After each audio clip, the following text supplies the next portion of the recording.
Salut, je m'appelle Caleb et aujourd'hui je vais vous montrer étape par étape comment déployer une application web sur un VPS.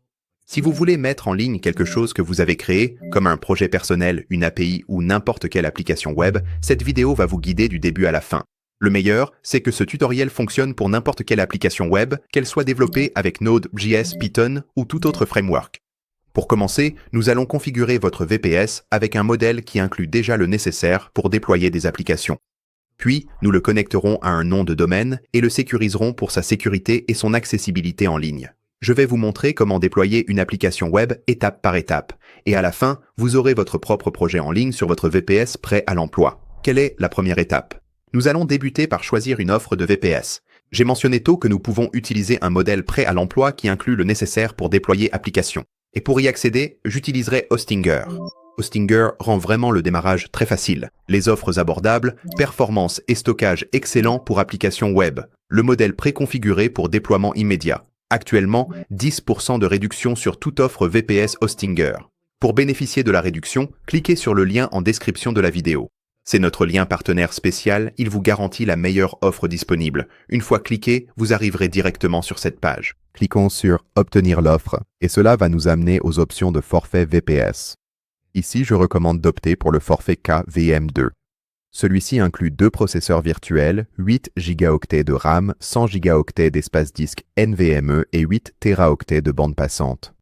Ce sera largement suffisant pour la plupart des applications web et vous pourrez toujours mettre à niveau ou rétrograder votre forfait plus tard si besoin. Pour ce tutoriel, je vais choisir le forfait KVM2, donc ici je vais cliquer sur « Choisir le forfait ». À partir d'ici, vous serez dirigé vers la page de paiement et commençons par choisir la durée de votre forfait. Par défaut, elle sera réglée sur 24 mois, ce qui vous offre les meilleures économies et inclut un nom de domaine gratuit. Vous pouvez également choisir le forfait de 12 mois si vous le souhaitez. Cela vous permettra de faire de grandes économies et d'obtenir ce nom de domaine gratuit. Je vais opter pour le forfait de 12 mois. Vous pouvez également activer les sauvegardes automatiques quotidiennes et sélectionner l'emplacement de votre serveur. Par défaut, Hostinger choisira le serveur le plus proche et le plus rapide. Je laisserai ce paramètre par défaut. Et enfin, descendons et sélectionnons notre système d'exploitation. Commencez par cliquer sur OS avec panneau et nous trouverons le modèle Dogploy. C'est l'un des plus grands avantages d'utiliser Hostinger. Ils incluent tous ces modèles prêts à l'emploi, préconfigurés avec tout ce dont vous avez besoin pour déployer des applications web. Je vais cliquer sur Dogploy et cette configuration Ubuntu et Dogploy vous fournira Docker, Docker Compose et Dogploy déjà installés. Ainsi, vous pouvez commencer à déployer des applications web immédiatement, sans exécuter de commandes manuelles ni installer quoi que ce soit vous-même. Avec cette option sélectionnée, je vais cliquer sur Confirmer et maintenant nous avons choisi le modèle Dogploy. Maintenant, remontons en haut de la page et vérifions que le code de réduction est bien appliqué. Vous l'obtiendrez automatiquement via le premier lien en description. Et comme vous pouvez le voir, cela vous fera bénéficier de 10% de réduction sur votre offre. Maintenant, descendons et cliquons sur Continuer. Ensuite, vous devrez créer votre compte Hostinger si vous n'en avez pas déjà un. Il vous suffit d'entrer votre adresse email ici, puis de créer un mot de passe. Ensuite, cliquez sur « S'inscrire pour continuer ». Puis, sur cette page, vous devrez saisir votre adresse de facturation ainsi que vos informations de paiement. Je vais le faire tout de suite. Maintenant, j'ai rempli à la fois mes informations de facturation et mes informations de paiement. À partir d'ici, je vais cliquer sur « Soumettre le paiement » et une fois le paiement effectué, je cliquerai sur « Commencer ». Maintenant, nous allons devoir créer un mot de passe root. C'est le mot de passe principal que vous utiliserez pour vous connecter à votre VPS et tout gérer dessus. Vous pouvez le considérer comme la clé maîtresse de votre serveur. Alors, assurez-vous qu'il soit solide et que vous puissiez vous en souvenir. Ici, vous verrez une option pour ajouter une clé SSH pour une connexion sécurisée sans mot de passe. C'est optionnel. J'utiliserai le mot de passe root. Je saisis mon mot de passe root. Une fois rempli, je clique sur Suivant. Ici, vous verrez une option pour ajouter un scanner de malware. C'est gratuit, mais pour cette vidéo, je vais le désactiver. Cela va nous permettre d'obtenir une installation VPS propre et sans problème. Avec cette option désactivée, je vais cliquer sur Terminer la configuration et maintenant, notre VPS va être configuré pour nous. Cela peut prendre quelques minutes, donc je vais avancer la vidéo jusqu'à ce que ce soit terminé. Notre VPS est maintenant configuré. Ici, vous verrez votre accès SSH. Ceci est la commande de connexion que vous pouvez copier-coller dans un terminal pour accéder directement à votre serveur. Hostinger vous propose également un terminal intégré dans le navigateur, ce qui vous évite d'installer quoi que ce soit en plus pour vous connecter. Si vous avez choisi l'abonnement de 12 mois, vous verrez aussi ici une option pour réclamer un nom de domaine gratuit, mais nous y reviendrons un peu plus tard. Pour l'instant, cliquons sur Gérer le VPS pour ouvrir le tableau de bord. Vous voici maintenant dans le tableau de bord VPS de Hostinger. La première chose à faire ici est de noter notre adresse IP. Vous pouvez toujours la retrouver ici même dans votre tableau de bord, mais il est conseillé de la noter. Nous en aurons besoin plus tard lorsque nous connecterons notre domaine. Ensuite, trouvons le terminal du navigateur en haut à droite. Ici, Hostinger vous propose un terminal intégré directement dans votre navigateur web. C'est simplement une fenêtre de commande qui vous permet de communiquer directement avec votre serveur. Cliquons sur Terminal ici pour l'ouvrir. Et voici à quoi ressemble l'affichage à l'intérieur de votre terminal de navigateur. Avant de continuer, assurons-nous que tout est à jour sur notre serveur. Nous allons exécuter une commande très simple ici. Tout d'abord, saisissez sudo apt update. Saisissez ensuite deux symboles et. Ensuite, nous allons taper sudo apt upgrade e. Vous trouverez également cette commande dans la description de la vidéo. À partir d'ici, appuyez sur Entrée ou Retour sur votre clavier et le programme va installer et mettre à jour votre VPS. Nous allons laisser quelques instants pour installer et mettre à jour tout cela et maintenant tout a été mis à jour et installé et nous fonctionnons officiellement sur la dernière version. Une fois que c'est fait, vous pouvez simplement fermer le VPS. Fermez l'onglet du terminal du navigateur, puis nous retournerons sur le tableau de bord VPS de Hostinger. Maintenant, la prochaine étape consiste à installer Dogploy. Et comme nous avons utilisé le modèle Dogploy, tout ce dont nous avons besoin est déjà installé et fonctionne pour nous en arrière-plan. Comme vous pouvez le voir ici, Dogploy est déjà disponible.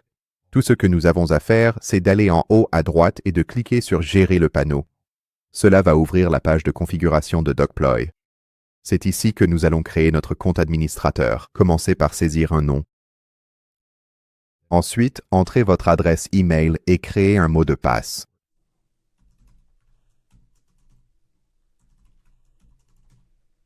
Puis, allez en bas de la page et cliquez sur S'inscrire. Une fois inscrit, vous arriverez ici sur votre panneau d'administration Dogploy. Sur l'écran d'accueil, vous verrez vos projets listés ici avec une barre latérale pour d'autres outils et vos paramètres en bas. Selon le moment où vous regardez cette vidéo, il se peut qu'un message de mise à jour disponible apparaisse également ici en bas. Vous voudrez l'installer immédiatement pour vous assurer que tout fonctionne correctement sur votre VPS. Je vais donc cliquer sur Mise à jour disponible. Vous verrez le numéro de version ici en haut. Allons en bas et cliquons sur Mettre à jour le serveur. Puis cliquez sur Confirmer. Maintenant, Dogploy va automatiquement installer la dernière version et redémarrera une fois l'installation terminée. Et voilà, nous avons maintenant installé la dernière version de Dogploy. Et maintenant que nous avons installé la mise à jour, vous allez remarquer quelque chose d'important. En haut de la page, il est indiqué « Non sécurisé ». Cela signifie que nous accédons actuellement au panneau d'administration de Dogploy via l'adresse IP de notre serveur au lieu d'un domaine de confiance. Et lorsqu'un site n'est pas sécurisé, toute information que vous saisissez comme vos identifiants de connexion pourrait potentiellement être exposée à d'autres personnes sur le réseau. Donc, avant de commencer à déployer des applications web, nous allons vouloir corriger cela. Nous allons faire cela en connectant le panneau d'administration à notre propre domaine et en installant un certificat de sécurité. Cela nous permettra d'accéder au panneau d'administration Dogploy via un lien de site web normal au lieu de simplement l'adresse IP brute. Et nous garderons la connexion chiffrée afin que vos données et identifiants restent privés. Pour commencer, allons dans Paramètres en bas à gauche, puis cliquez sur Serveur web. Et c'est ici que nous pouvons connecter notre domaine et installer notre certificat de sécurité. Mais avant de connecter le domaine ici, il faudra d'abord en acheter un ou en configurer un. Alors, retournons sur le tableau de bord Hostinger pour configurer notre domaine. Ensuite, nous reviendrons ici sur Dogploid pour terminer la sécurisation de notre panneau d'administration. Maintenant, je vais retourner sur mon tableau de bord VPS Hostinger. Je vais aller sur le côté gauche ici, Trouver domaine et cliquer dessus.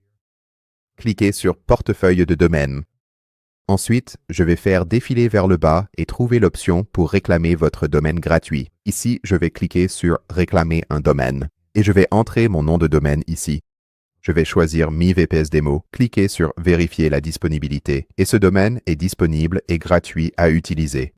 Et si vous avez déjà un domaine chez un autre fournisseur, vous pouvez suivre les mêmes étapes avec celui-ci. Les étapes seront légèrement différentes, mais le processus global reste le même. Pour cette vidéo, je vais obtenir mon domaine directement via Hostinger afin que tout ce qui concerne mon VPS reste bien organisé au même endroit. Je vais donc cliquer sur Réclamer un domaine. Et maintenant, ce domaine sera enregistré sur mon compte. Avant de continuer, nous allons rapidement vérifier notre boîte mail et valider notre adresse email. Dans votre boîte de réception, vous recevrez un email de Hostinger qui ressemble à ceci. Tout ce que vous avez à faire, c'est cliquer sur « Vérifier l'email ». Ensuite, je vais cliquer sur « Confirmer » et maintenant notre domaine est prêt à être utilisé. Je vais donc cliquer sur « Continuer vers l'accueil » puis nous retournerons dans « Domaine » en haut à gauche. Et comme vous pouvez le voir, mon nom de domaine est ici et il est maintenant actif. La prochaine chose que je vais faire, c'est cliquer sur « Gérer ». Ensuite, sur la gauche, j'ouvrirai les paramètres DNS. Maintenant, descendons ici jusqu'à nos enregistrements DNS et nous allons commencer par supprimer 2 enregistrements par défaut ici. Le premier est celui tout en haut avec le type indiqué comme CNAME. Supprimons cet enregistrement ici. Ensuite, je vais faire défiler tout en bas et trouver cet enregistrement A ici. Nous allons également supprimer cet enregistrement. Faire cela nous permettra de repartir d'une base complètement propre, car nous nous assurerons qu'il n'y ait aucun conflit lorsque nous connecterons notre domaine au VPS. Maintenant, faisons défiler vers le haut pour ajouter quelques nouveaux enregistrements. Au total, nous allons ajouter 3 enregistrements et ils vont tous pointer vers l'adresse IP de notre VPS. Si vous vous souvenez un peu plus tôt, j'ai mentionné qu'il fallait noter l'adresse IP de votre VPS. Si vous avez besoin de retrouver l'adresse IP de votre VPS, il suffit d'aller ici à gauche et de cliquer sur VPS. Puis revenez ici aux enregistrements DNS. Pour le premier enregistrement, nous devons nous assurer que le type est défini sur A. Le nom sera simplement l'arrobase ici. Et pour la destination, nous voulons la définir sur l'adresse IP de notre VPS. Je vais copier-coller la mienne ici, et pour le TTL, je vais le régler à 300. Cela signifie simplement que cet enregistrement DNS va se mettre à jour un peu plus rapidement. Une fois cela fait, je vais cliquer sur « Ajouter un enregistrement » et cet enregistrement a été créé avec succès. Nous allons maintenant ajouter notre deuxième enregistrement. Encore une fois, nous allons nous assurer que le type est bien défini sur A. Pour le nom, je vais le changer en www. Cela va simplement permettre que, lorsque quelqu'un tape votre nom de domaine, le site se charge correctement. Nous allons encore une fois vérifier qu'il pointe vers l'adresse IP de notre VPS, puis je vais cliquer à nouveau sur « Ajouter un enregistrement ». Vous pourriez voir cette fenêtre contextuelle ici. Il suffit de cliquer sur « Confirmeur » maintenant pour notre prochain enregistrement. Nous allons changer le nom en admin. Nous allons utiliser ce sous-domaine pour pointer directement vers notre panneau de contrôle Deploy Admin. Nous allons garder tous les autres paramètres identiques. Retournez à droite ici, cliquez sur « Ajouter un enregistrement », puis sur « Confirmer ». Je vais maintenant ajouter un dernier enregistrement pour Analytics. Je vais donc changer le nom de Admin à Analytics. Nous allons utiliser cela plus tard pour notre tableau de bord analytique qui fonctionnera exactement comme notre panneau d'administration Deploy. Je vais donc cliquer sur « Ajouter un enregistrement » et sur « Confirmer ». Et maintenant, avec les enregistrements DNS configurés, revenons au panneau de contrôle Deploy Admin et connectons notre domaine. Ensuite, je vais définir le domaine ici. Dans mon cas, ce sera admin.mivpsdemo.cloud, mais dans votre cas, utilisez le nom de domaine que vous avez choisi lors de la configuration de vos enregistrements. Par exemple, cela pourrait être admin.votredomaine.com ou n'importe quel sous-domaine que vous avez décidé d'utiliser. Ensuite, saisissez votre adresse email ici. Cela peut être n'importe quelle adresse email de votre choix. Pour le fournisseur, nous allons sélectionner Let's Encrypt et, une fois tout cela rempli, je vais en bas à droite ici et je clique sur Enregistrer. Et maintenant, nous avons attribué un nom de domaine à notre panneau d'administration Deploy. Donc maintenant, si je visite admin.mivpsdemo.cloud, ce que je vais faire en copiant ceci, en ouvrant un nouvel onglet, en copiant et collant mon nom de domaine, puis en appuyant sur Entrée, J'ai maintenant mon panneau de contrôle Deploy Admin et je peux me connecter ici. Si je vais en haut à gauche et que je clique ici, la connexion est maintenant sécurisée. Je vais donc me connecter ici en utilisant mes informations de tout à l'heure. Je suis maintenant reconnecté et mon panneau d'administration Deploy est entièrement sécurisé. Maintenant que c'est fait, commençons à préparer notre première application web à déployer. Avant de créer notre projet, je tiens à préciser que tout au long de cette vidéo, je vais déployer une application web de démonstration très simple que j'ai créée uniquement à des fins de test. Si vous souhaitez suivre étape par étape et déployer exactement la même application web, j'ai ajouté un lien dans la description de la vidéo vers le dépôt GitHub. Lorsque vous cliquez sur ce lien, vous arriverez sur cette page du dépôt GitHub. Ici, vous pouvez cliquer sur le bouton vert « Utiliser ce modèle », puis sur « Créer un nouveau dépôt ». Ensuite, vous pouvez lui donner le nom que vous souhaitez. Cela va créer votre propre copie de l'application web afin que vous puissiez la connecter à Deploy et la déployer, de la même manière que je vais le faire dans cette vidéo. Si vous avez déjà votre propre application web que vous souhaitez déployer, vous pouvez suivre avec celle-ci à la place. Le processus est exactement le même. Alors, retournons sur Deploy. Et nous allons cliquer sur « Créer un projet ». Nous allons commencer par donner un nom à notre projet. Je vais l'appeler « Démo Application Web VPS ». Vous pouvez également ajouter une description ici si vous le souhaitez, mais je vais simplement laisser la mienne vide pour l'instant. À partir d'ici, cliquez sur « Créer » et vous venez de créer votre premier projet. Nous avons donc créé notre projet et il est maintenant prêt, mais qu'est-ce qu'un projet exactement? Eh bien, dans Deploy, votre projet agit comme un conteneur qui regroupe tout ce qui concerne votre application web. Par exemple, ici, je peux créer différents services à l'intérieur de mon projet. Si je clique sur « Créer un service », ici, je peux créer une application, une base de données, utiliser Docker, Compose, des modèles et l'assistance par IA. Dans cette vidéo, je vais en utiliser 3 parmi ceux-ci. Nous allons commencer par créer une application qui nous permettra de déployer notre application web, puis nous créerons une base de données et enfin nous utiliserons un modèle pour mettre en place le suivi analytique. Pour l'instant, commençons par créer notre application. Cliquez ici sur « Application » et une fois de plus, nous allons commencer par lui donner un nom. Je vais simplement l'appeler « Démo » et je vais cliquer sur « Créer ». Et ici, vous verrez l'application apparaître dans notre projet. Allons-y et cliquons ici. Cela va ouvrir notre application de démonstration et nous montrer tous les paramètres dont nous avons besoin. Maintenant, il est temps de connecter notre dépôt GitHub et de déployer l'application web. Faisons défiler la page jusqu'au fournisseur. Par défaut, GitHub sera sélectionné, c'est ce que nous allons utiliser pour cette vidéo. Vous verrez également ici quelques autres options. Pour pouvoir déployer avec GitHub, nous devons d'abord configurer notre compte. Pour cela, nous devons aller dans nos paramètres. Avec GitHub sélectionné, cliquez ici sur Paramètres, puis cliquez sur le bouton GitHub.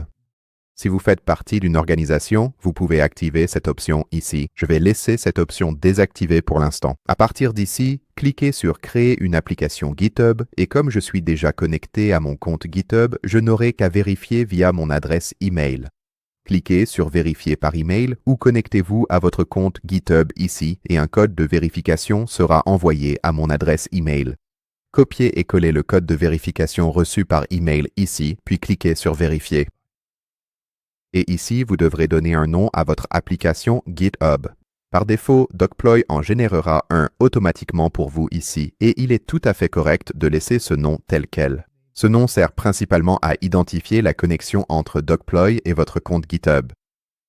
Si vous le souhaitez, vous pouvez le renommer pour quelque chose de plus clair, mais je vais simplement le laisser tel quel. Cliquez sur « Créer une application GitHub » et vous verrez votre application GitHub apparaître ici.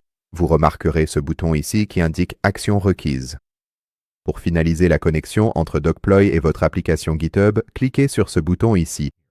Nous sommes maintenant sur l'écran d'installation et d'autorisation pour l'application GitHub que nous venons de créer. Ici, GitHub vous demande quel niveau d'accès vous souhaitez accorder à Deploy. Vous pouvez soit lui permettre d'accéder à tous les dépôts de votre compte, soit sélectionner uniquement certains dépôts. Pour rester simple et sécurisé, je ne lui donne accès qu'à un seul dépôt. Je vais donc cliquer sur « Sélectionner uniquement certains dépôts ». Je vais sélectionner mon dépôt ici. Je vais m'assurer de choisir le dépôt du tutoriel « Déployer une application web ». Je vais le sélectionner ici. Ensuite, je vais faire défiler vers le bas et cliquer sur « Installer et autoriser ». Désormais, DocPlay pourra récupérer le code de votre projet depuis GitHub afin de le construire et de le déployer automatiquement sur votre VPS. À partir de là, retournons dans « Projet » sur la barre latérale gauche. Cliquez sur notre projet, puis sur notre service d'application. Et maintenant, en faisant défiler vers le bas, nous pouvons sélectionner notre compte GitHub. Cliquez ici pour sélectionner votre compte GitHub. Je vais sélectionner le mien ici. Ensuite, sous référentiel, sélectionnez le tutoriel « Déployer une application web » ou si vous déployez votre propre application web, elle apparaîtra ici. Sélectionnez donc le référentiel que vous souhaitez, puis descendez et, sous branche, vous devrez sélectionner la branche principale. Je vais sélectionner ceci ici, puis nous allons faire défiler jusqu'en bas de la page et nous allons choisir notre type de build. Ici, vous devez vous assurer que Nixpax est sélectionné. Nixpax est l'option la plus simple pour les débutants car il détecte automatiquement le type de projet que vous déployez, que ce soit une application Node.js, un projet Python ou même un simple site web statique. Nixpax installera tout ce dont il a besoin pour fonctionner correctement. Donc, avec Nixpax sélectionné, je vais descendre et cliquer sur « Enregistrer ». Puis, je vais remonter ici et avec mon compte GitHub et le référentiel sélectionné, je vais cliquer à nouveau sur « Enregistrer ». Une fois cela fait, remontons tout en haut ici et maintenant nous pouvons déployer notre application web. D'abord, cliquez sur « Déployer » puis cliquez sur « Confirmer » et vous verrez que le déploiement est maintenant en cours. Vous pouvez cliquer sur « Voir ici » pour consulter les journaux. Maintenant, DocPloy installe vos dépendances, construit votre application et la démarre automatiquement. Vous pouvez suivre la progression juste ici. Et une fois que vous obtenez ce message de succès ici qui indique que Docker a été déployé avec la coche verte, cela signifie que tout a fonctionné correctement et que l'application est maintenant en ligne. Ensuite, nous allons devoir configurer un domaine afin de pouvoir réellement accéder à l'application sur Internet. Alors, fermons cet onglet ici, cliquez sur « Domaine » en haut, puis cliquez sur « Ajouter un domaine ». Ici, vous pouvez saisir votre domaine ou vous pouvez générer un domaine en utilisant ce bouton ici. Nous avons configuré nos enregistrements DNS plus tôt, donc je vais saisir mon domaine ici. Ce sera myvpsdemo.cl cloud. Faisons défiler jusqu'en bas ici et activons notre certificat de sécurité. Pour le fournisseur, nous allons choisir Let's Encrypt à nouveau. Et avant de cliquer sur Créer, parlons rapidement du port du conteneur. Actuellement, il est défini sur la valeur par défaut de 3000, ce qui me convient parfaitement puisque je déploie une application Node.js. Gardez simplement à l'esprit que le numéro de port peut être différent selon le type d'application que vous exécutez. Si vous utilisez Node.js, vous pouvez laisser ce paramètre sur 3000, car c'est la configuration la plus courante. Avec cela fait, descendons et cliquons sur Créer. Et maintenant, nous avons lié notre application web à un domaine. Pour s'assurer que tout fonctionne correctement avec nos paramètres DNS, cliquez sur « Valider le DNS ». Cela montre que nos paramètres DNS sont valides et que tout fonctionne correctement. Pour afficher notre application web de démonstration, cliquez sur le domaine ici.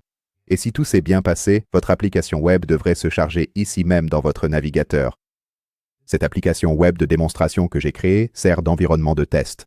Elle est conçue pour confirmer que tout fonctionne comme il se doit sur notre VPS. Elle s'assure que le front-end, les routes de l'API et le serveur lui-même communiquent tous correctement. En haut de la page, vous verrez deux boutons différents. Commençons par Fetch Data. Lorsque nous cliquons dessus, cela envoie une requête à notre serveur pour récupérer des informations en direct. Dans ce cas, cela renvoie l'heure actuelle du serveur. Si cette heure s'affiche instantanément et correctement, cela signifie que votre VPS est en ligne, que votre application répond aux requêtes et que votre route serveur fonctionne parfaitement. Ensuite, testons l'écriture de données. Chaque fois que nous appuyons dessus, cela envoie une petite requête au serveur pour enregistrer un événement et mettre à jour le compteur à l'écran. Actuellement, cela utilise un stockage temporaire en mémoire, donc si nous redéployons ou redémarrons, le nombre sera réinitialisé. Mais ce test confirme bien que le flux de données fonctionne de bout en bout. Et enfin, si nous descendons à la section des métriques ici, vous remarquerez une ligne qui indique DB False. Cela nous indique que l'application n'est pas encore connectée à une vraie base de données, ce qui signifie que tout ce que nous stockons est temporaire et sera réinitialisé si l'application redémarre. Pour corriger cela, nous allons connecter une base de données afin que notre application puisse stocker les données de façon permanente. Et après avoir connecté notre base de données, nous reviendrons sur cette page ici pour nous assurer que cette valeur est définie sur True. Alors allons-y et connectons la base de données. Remontons tout en haut ici et retournons sur Deploy. Faites défiler vers le haut et allez dans Projet. Revenez dans votre projet ici, cliquez sur Créer un service, puis cliquez sur Base de données. À partir d'ici, nous pouvons choisir la base de données que nous voulons utiliser. Et pour cette vidéo, je vais choisir Postgres. DocPoly prend en charge d'autres bases de données, mais j'aime particulièrement utiliser Postgres. Elle s'intègre très facilement à la plupart des applications web et elle est très fiable. Pour le nom ici, je vais simplement l'appeler base de données. Vous pouvez ajouter une description si vous le souhaitez. Et ici en bas, nous allons devoir remplir quelques informations. Je vais commencer par donner un nom à la base de données. Je vais simplement l'appeler app_db. Ensuite, vous allez configurer le nom d'utilisateur de la base de données. Je vais l'appeler app_user, puis définir un mot de passe pour la base de données. Dans votre cas, vous pouvez leur donner le nom que vous voulez. Assurez-vous simplement d'utiliser un mot de passe fort ici si vous travaillez sur un vrai projet. Ce sont ces identifiants que votre application web utilisera plus tard pour se connecter de manière sécurisée à la base de données. Et une fois que tout est rempli, allez en bas à droite et cliquez sur Créer. Maintenant, ouvrons notre base de données ici. La première chose que nous allons faire ici, c'est déployer. Déployer notre base de données pour qu'elle soit opérationnelle. Donc, cliquez sur Déployer puis sur Confirmer. Maintenant, votre base de données va être déployée. Vous pouvez suivre la progression dans les journaux ici. Et en bas, vous verrez ce message de réussite en vert indiquant que le déploiement a été effectué avec succès. Allons-y et fermons ceci en haut à droite. Et si vous voyez ce cercle vert ici, cela signifie que la base de données est maintenant active. Maintenant, descendons jusqu'à la section des identifiants internes ici. Ensuite, trouvez l'URL de connexion interne. Cliquez sur le bouton « Copier » ici pour copier cela. Et nous allons copier ceci car c'est l'adresse que votre application utilisera pour communiquer avec votre base de données. Et nous allons connecter cela à notre application dans un instant. Maintenant, revenons à notre application. Nous allons remonter en haut, cliquer sur « Projet », puis revenir dans notre projet ici. Puis cliquez sur notre application web ici. Ensuite, ouvrez l'onglet « Environnement ». Puis, nous allons cliquer sur ce bouton en forme d'œil ici. Nous allons devoir cliquer en haut de l'écran et ici, dans ce champ, vous devrez soigneusement taper database_URL égale, puis par la suite, coller cette longue URL de connexion que vous avez préparée juste ici. Cela indiquera à Deploy exactement où se trouve la base de données et comment s'y connecter. Une fois cela fait, faites défiler vers le bas et cliquez sur Enregistrer.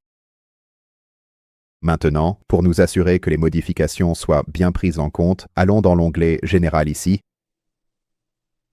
Cliquez ensuite sur Recharger et Confirmer. Vous constaterez que l'application a été rechargée avec succès. Je vais maintenant retourner à mon application web en ouvrant cet onglet et je vais actualiser la page. Vous verrez en bas ici que la valeur de DB est passée de faux à vrai.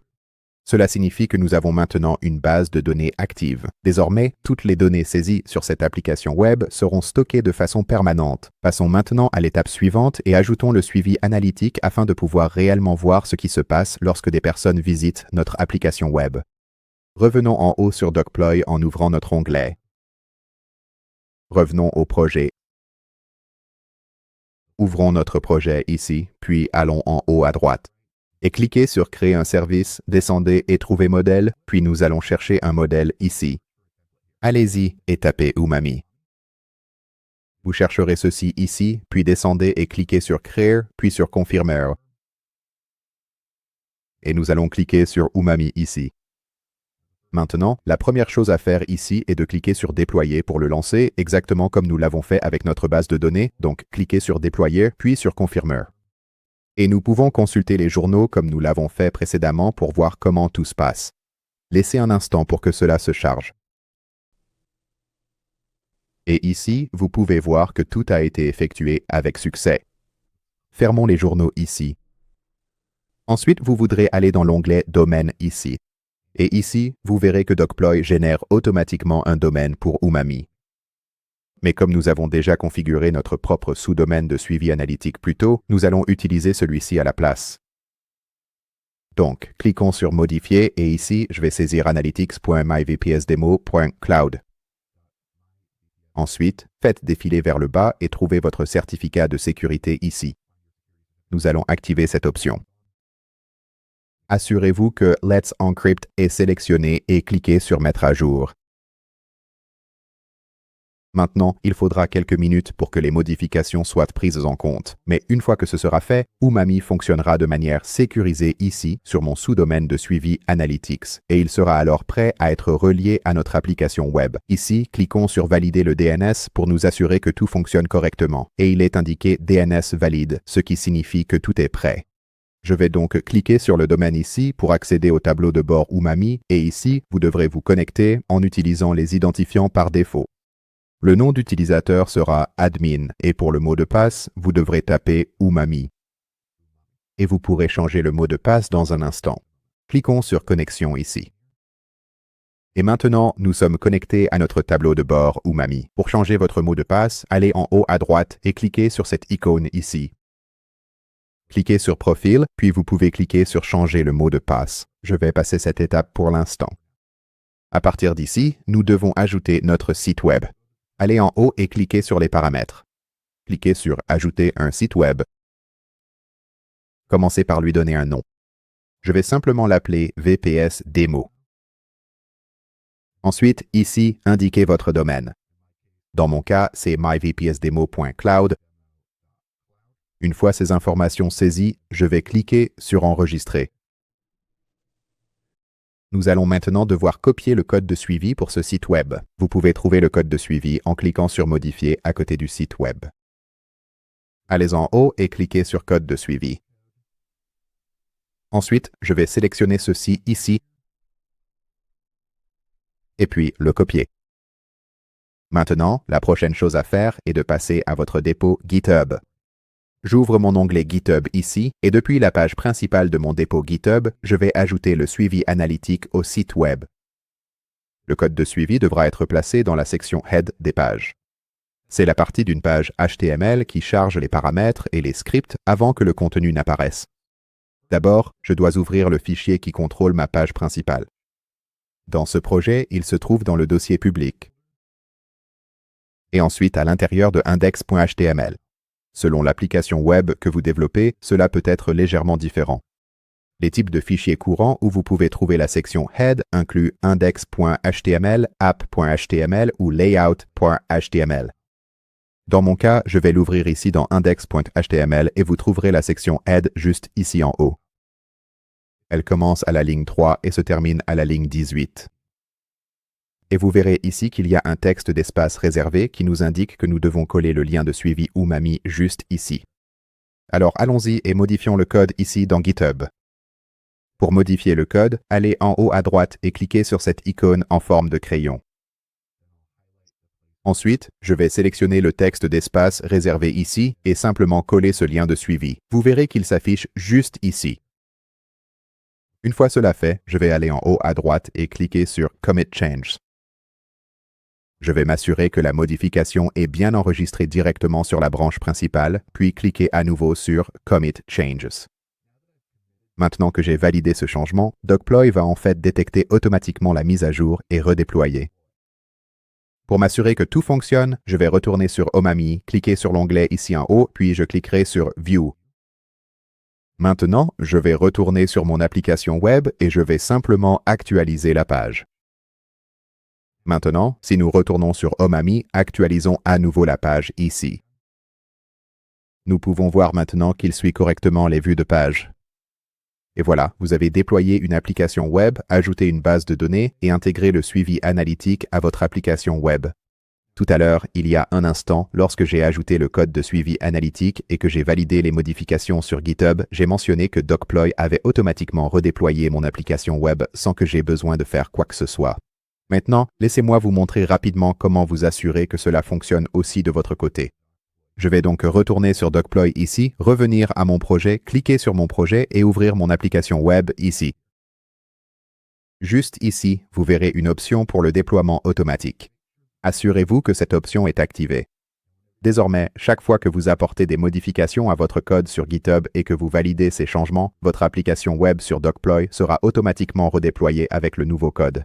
Et si je clique sur déploiement ici, vous voyez en fait tous les différents déploiements qui ont été effectués tout au long de cette vidéo. Deploy propose également des déploiements de prévisualisation, ce qui vous permet de tester les modifications avant de les mettre en ligne. Je vais cliquer ici sur les déploiements de prévisualisation. Vous pouvez configurer cela en cliquant sur Configurer. Vous commencerez par définir votre domaine générique, Wildcard Domain. C'est ce que Deploy utilise pour générer des liens de prévisualisation uniques afin de voir ces changements en action avant qu'ils ne soient mis en ligne. Ici, vous pouvez limiter le nombre de prévisualisations actives en même temps et choisir si vous souhaitez les charger de manière sécurisée avec un certificat de sécurité. Ensuite, pour activer les déploiements de prévisualisation, il vous suffit d'activer ce bouton ici et maintenant les déploiements de prévisualisation sont activés. Avec cette option activée, chaque fois que vous créez une pull request ou testez une mise à jour, Deploy vous fournit un lien de prévisualisation rapide pour l'examiner en toute sécurité sans toucher à votre application principale. Et cela peut être extrêmement utile. Pour garder votre application web et votre VPS en sécurité, vous pouvez également activer les sauvegardes automatiques dans le panneau VPS de Hostinger. Revenons à notre panneau VPS Hostinger ici en haut, cliquez sur Sauvegarde et Surveillance, puis sur Instantané et Sauvegarde. Descendez jusqu'à Gérer le planning de sauvegarde et assurez-vous qu'il est réglé sur hebdomadaire. Vous pouvez choisir l'option quotidienne, mais cela nécessite une mise à niveau payante. Je vais m'assurer que l'option hebdomadaire est sélectionnée et cliquer sur Enregistrer. Et maintenant, les sauvegardes hebdomadaires sont activées. Je vais maintenant revenir à mon onglet Deploy ici en haut, retourner sur Projet et ouvrir mon projet une fois de plus. Et ici, nous pouvons voir les 3 différents services que nous avons créés. Désormais, mon application web de démonstration, la base de données et le suivi analytique fonctionnent tous ensemble au sein de ce même projet. Et si vous souhaitez aller un peu plus loin par la suite, Deploy prend également en charge l'exécution de plusieurs projets ou même la connexion à d'autres serveurs VPS. Vous pouvez donc faire évoluer votre configuration sans changer d'outil. Et n'oubliez pas d'utiliser le premier lien dans la description de cette vidéo pour économiser 10% supplémentaire sur votre offre VPS Hostinger. J'espère vraiment que cette vidéo vous a aidé et vous a permis de déployer avec succès votre première application web. Si vous rencontrez des problèmes ou si vous avez des questions, n'hésitez pas à laisser un commentaire sous cette vidéo. Je ferai de mon mieux pour vous aider. Merci d'avoir regardé cette vidéo et on se retrouve dans la prochaine.